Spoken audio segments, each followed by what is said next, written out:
ये खातून जुल्फिकार अली भुट्टो की पहली बीवी शीरी अमीर भुट्टो है, जो वैसे तो हजारों एकड़ जमीन की मालिका थीं और वो मरते दम तक भुट्टो की बीवी भी रहीं।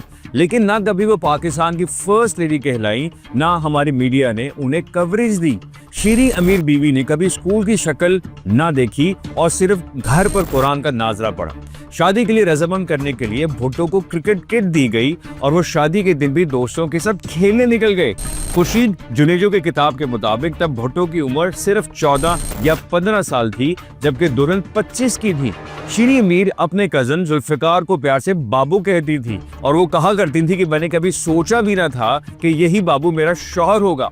शादी के बाद भुट्टो आला तालीम के लिए अमेरिका और फिर इंग्लैंड चले गए, जहां से बैरिस्टर बनकर वापस आए, मगर बीवी नोडेरो में रही। भुट्टो कभी कभार उन्हें खत लिखते। दोनों कुछ टाइम तक बॉम्बे में रहे, लेकिन कोई औलाद ना हुई। एक शाम जुल्फिकार अली भुट्टो ने अपनी बीवी से कहा, देखो मैंने एक शादी खानदान की मर्जी से की है और दूसरी शादी मुझे अपनी मर्जी से करनी है, क्योंकि मुझे ऐसी औरत चाहिए जो मेरे साथ बुर्का उतार कर चल सके।